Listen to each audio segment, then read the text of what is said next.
C'est l'honorable Cheikh Abdallah Abou Bakr, surnommé Demba Wage, l'un des grands érudits et imams malikites d'Afrique de l'Ouest. Il est né en 1321 de l'Hégire, correspondant à 1901 de l'ère chrétienne, à Touba, dans la province de Banamba, au nord de la capitale Bamako. Il appartient à la tribu Sarakolé, également appelée Soninké, connue pour son savoir et sa piété, et provient de la famille noble Wage, qui a consacré des générations à la mémorisation du Coran et à la diffusion du savoir.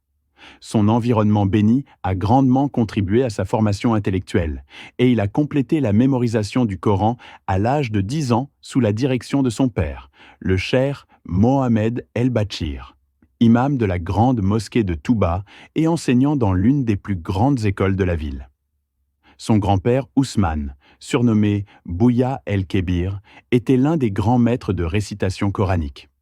Sa mère, Aïchata Sidibé, surnommée Korka, était un modèle de pureté et de piété, issu d'une famille éminente de Ouassolo, à l'ouest du Mali.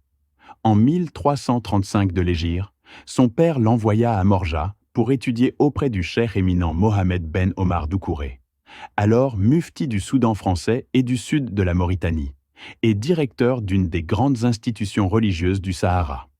Ce dernier était reconnu pour son génie exceptionnel. En 1354 de l'Hégire, après 19 ans de compagnonnage et d'études, son cheikh témoigna de sa maîtrise des sciences religieuses et de son excellence dans tous les domaines étudiés. Il lui accorda une haute autorisation écrite de sa main bénie, ce qui équivalait à une reconnaissance académique des plus hautes dans le milieu scientifique de l'époque.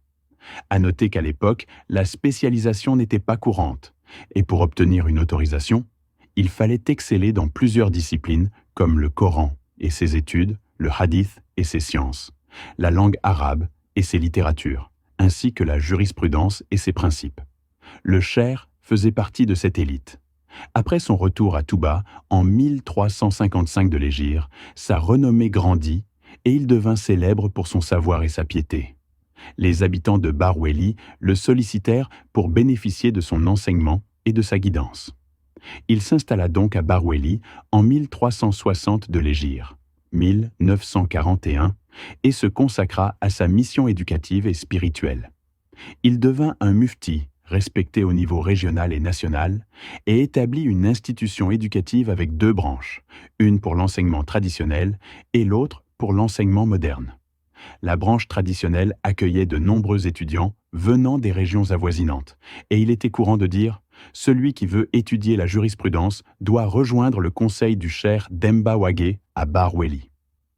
En 1370 de l'Hégire, 1950, il fonda l'école fédérale moderne avec l'autorisation du gouverneur colonial français.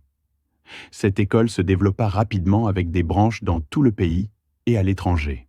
Cette institution a produit de nombreux imams, prédicateurs, professeurs et étudiants admis dans les universités arabes. Le cheikh était également contemporain du mouvement Association des ulémas musulmans d'Algérie, fondé en 1931 par l'érudit et militant Abdelhamid Ben Badis. Il était en contact avec cette élite anticolonialiste par le biais de leur journal Al-Basaïr. Le cheikh fut un acteur engagé dans les événements de l'époque, cherchant à réformer la situation des musulmans. Il croyait fermement que la formation de l'individu pieux était la clé pour une société juste. Malgré les obstacles et les oppositions, la providence divine lui accorda succès et établissement de sa mission.